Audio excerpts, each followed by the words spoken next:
Hello guys, गर्मा free classes में आपका स्वागत है। आज हम हिंदी विषय से संबंधित कुछ महत्वपूर्ण प्रश्न लेकर आए हैं। ये हैं हिंदी साहित्य से संबंधित प्रश्न होंगे कि सबसे पहले किसने कौन सा साहित्य लिखा, किसने साहित्य लिखने की शुरुआत की है। ये जो प्रश्न है सारे परीक्षा में पूछे गए प्रश्न हैं। कोई किसी परीक्षा में पूछा गया, कोई किसी परीक्षा में पूछा गया, और इन प्रश्नों से भी जितने भी प्रश्न बन सकते हैं उनके भी हम उत्तर इसी वीडियो में देते जाएंगे। जिससे भले ही 10 या 20 प्रश्न होंगे, उसके बदले आपको 40 प्रश्नों या 50 प्रश्नों के उत्तर मिलेंगे। इसीलिए वीडियो को पूरा देखना है और क्या करना है, चैनल को सब्सक्राइब करना है। आप लोग चैनल को सब्सक्राइब ही नहीं करते हैं, वीडियो देख लेते हैं और बस इसके बाद आगे बढ़ जाते हैं। आप लोगों से एक ही रिक्वेस्ट है, प्लीज़ चैनल को सब्सक्राइब करते जाइएगा। इससे और भी अच्छे अच्छे क्वेश्चन हम लेकर आएंगे और डिटेल में भी।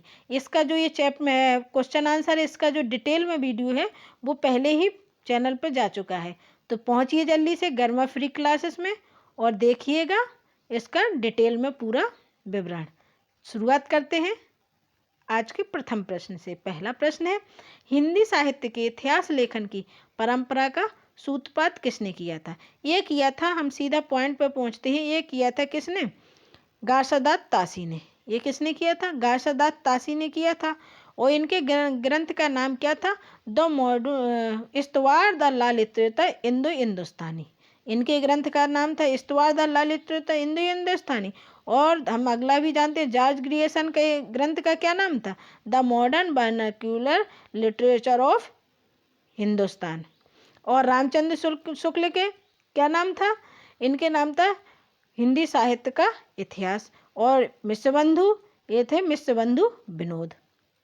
अब इनसे इन चार ऑप्शन थे, चारों के हम ग्रंथ जान चुके हैं। अब हम इसी प्रश्न पर पहुंचते हैं। गारसादात तासी, ये लिखा था उन्होंने, जो इस्तवार द ललितता इंडो हिंदुस्तानी लिखा था, ये फ्रेंच भाषा में लिखा था। और इसके प्रथम भाग का प्रकाशन हुआ था कब? 1839 में। और द्वितीय भाग का प्रकाशन हुआ था 1847 ईस्वी में। कब हुआ था? सन 1847 में। अगला देखते हैं हम, अगला प्रश्न। इससे हमने 4 प्रश्न और बना लिए, चारों जो लेखक हैं उनके ग्रंथों के नाम भी जान लिए हैं। अगला प्रश्न है, जो इतने ग्रंथ लिखा था, प्रथम ग्रंथ कौन सा? इस्तवार द ललितता इंडो हिंदुस्तानी, वो किस भाषा में लिखा गया था? तो अभी हमने बताया था ये फ्रेंच भाषा में लिखा गया था। किस भाषा में लिखा गया था? फ्रेंच भाषा में लिखा गया था। अगला है, काल क्रमानुसार लिखा गया हिंदी साहित्य का प्रथम इतिहास ग्रंथ कौन सा है, जिसमें काल क्रम का वर्णन हो, काल क्रमानुसार लिखा गया हो, कवियों को अपने काल के अनुसार बताया गया। ये था कौन सा? द मॉडर्न वर्नाक्यूलर, यहाँ लिटरेचर होगा, क्या होगा? Literature of Hindustan. ये इसके लेखक थे जॉर्ज ग्रियर्सन। कौन थे? जॉर्ज ग्रियर्सन थे। इन्होंने जो ग्रंथ लिखा, इसमें काल क्रमानुसार, सबसे पहले काल क्रमानुसार कवियों को रखा था अपने ग्रंथ में। कौन से में? The modern vernacular literature of Hindustani में। अगला प्रश्न देखते हैं, प्रथम व्याकरण किसने लिखा था? पूछा गया जो प्रथम व्याकरण लिखा गया था वो किसने लिखा था? ये है लिखा था किसने? जोशुआ केटलर ने। अब हम इनके बारे में थोड़ा सा जानते हैं। जो हिंदी का प्रथम व्याकरण लिखा था वो लिखा था जोहान्स जोशुआ केटलर ने। ये डच कौन थे? डच ईस्ट इंडिया कंपनी के राजदूत बनकर सबसे पहले कहाँ? भारत आए थे। उन्होंने जो अपने देशवासी थे, जो उनके देश के थे, पुर्तगाली थे, उन्होंने अपने देशवासियों को व्यावसायिक, मतलब जो काम करने के लिए, अब अगर हम किसी देश में जाते हैं वहाँ की भाषा नहीं जानेंगे तो हम वहाँ काम नहीं कर सकते। इसीलिए उन्होंने अपने देशवासियों को यहाँ की भाषा सिखाने के लिए एक ग्रंथ लिखा था, जिसका नाम क्या था? हिंदुस्तानी ग्रामर। क्या नाम था? हिंदुस्तानी ग्रामर। और कब लिखा था? 1715 में। कब लिखा था? 1715 में ये लिखा था। फिर इसके बाद क्या हुआ? एक हुए किशोरीदास वाजपेयी। इन्होंने भी एक ग्रंथ लिखा 1943 में। कौन सा? ब्रजभाषा व्याकरण। क्या लिखा था? ब्रजभाषा व्याकरण नाम से एक ग्रंथ लिखा, जो हिंदी का व्याकरण है। लेकिन प्रथम व्याकरण अगर पूछा जाए तो ये लिखा था जेसुआ कैटलर ने, उसका नाम था हिंदुस्तानी ग्रामर। अगला प्रश्न है, हिंदी साहित्य के इतिहास को व्यवस्थित रूप देने का श्रेय किसको जाता है? हिंदी साहित्य के इतिहास को व्यवस्थित रूप किसने दिया था? ये दिया था रामचंद्र शुक्ल ने। रामचंद्र शुक्ल ने एक ग्रंथ लिखा हिंदी साहित्य का इतिहास। कब लिखा? 1929 में। कब लिखा था? 1929 में लिखा था। और ये कहाँ प्रकाशित हुआ? ये नागरी प्रचारणी सभा में प्रकाशित हुआ और हिंदी शब्द सागर की भूमिका के रूप में प्रकाशित हुआ था। अब हमने ये क्वेश्चन से 3 प्रश्न बना लिए कि रामचंद्र शुक्ल के इतिहास का नाम क्या था, हिंदी साहित्य का इतिहास कब प्रकाशित हुआ था, 1929 में, और कहाँ किस में प्रकाशित हुआ था, नागरी प्रचारणी सभा में, और किसकी भूमिका में, हिंदी शब्द सागर की भूमिका के रूप में प्रकाशित हुआ था। अगला प्रश्न है, आंग्ल भाषा में लिखा गया हिंदी साहित्य का इतिहास स्केच ऑफ हिंदी लिटरेचर के लेखक कौन है? ये है पादरी एडिसन ग्रिप्स। कौन है? पादरी एडिसन ग्रिप्स हैं इसके लेखक। ये कौन से? ये आंग्ल भाषा के लेखक थे। किसके? आंग्ल भाषा के लेखक थे। अगला प्रश्न देखते हैं, ग्रियर्सन कृत द मॉडर्न वर्नाक्यूलर, यहाँ लिटरेचर हर जगह, लिटरेचर ऑफ हिंदुस्तानी का हिंदी अनुवाद किसने किया? पूछा गया है कि जो ये ग्रंथ था इसका हिंदी में अनुवाद किसने किया था? ये किया था किशोरी लाल गुप्त ने। किसने किया था?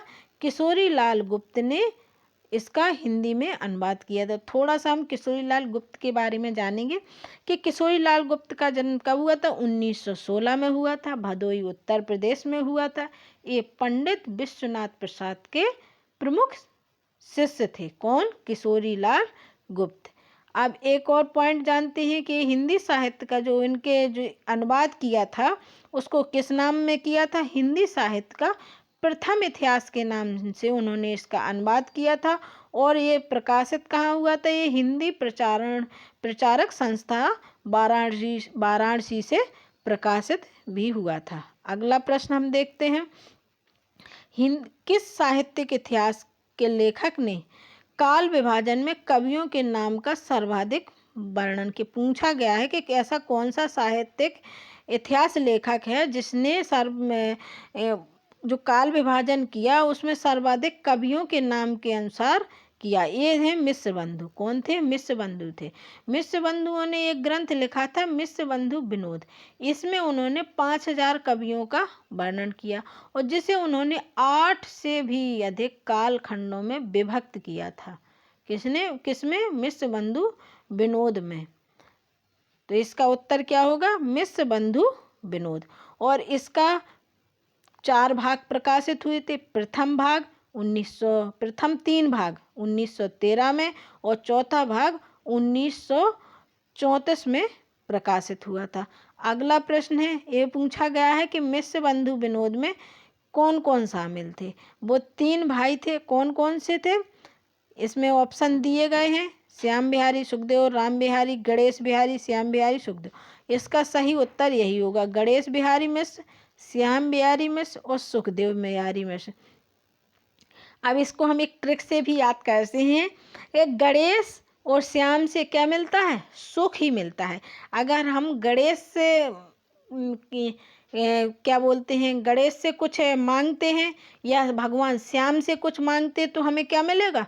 सिर्फ सुख ही सुख मिलेगा। तो हम एक दिमाग में अपने बैठा लेंगे कि गणेश भगवान से अगर हम कुछ मांगे तो वो हमें सुख देंगे, और श्याम भगवान या श्याम से हम कुछ मांगे तो क्या मिलेगा? हमें सुख ही सुख मिलेगा। तो हम इसको ट्रिक के द्वारा भी याद कर सकते हैं। अगला प्रश्न है, मिश्र बंधु विनोद कितने भागों में प्रकाशित हुआ? पूछा गया है कि मिश्र बंधु विनोद है वो कितने भागों में प्रकाशित हुआ? ये 4 भागों में प्रकाशित हुआ था। बताया था प्रथम 3 भाग 1913 में प्रकाशित हुए थे और चौथा भाग 1934 में प्रकाशित हुआ था। अगला, थैंक यू। अगर आप लोगों को ये पसंद आए तो प्लीज़ लाइक करें और चैनल को सब्सक्राइब करें। इसके आगे हम और भी ज़्यादा क्वेश्चन लेके आने की कोशिश करेंगे। वीडियो थोड़ा छोटा है, 10 ही कुल 10 क्वेश्चन हैं, लेकिन आगे कोशिश करेंगे कि हम ज़्यादा से ज़्यादा क्वेश्चन लेकर आएँ। इसलिए चैनल को सब्सक्राइब करें और वीडियो को लाइक करें। Thank you.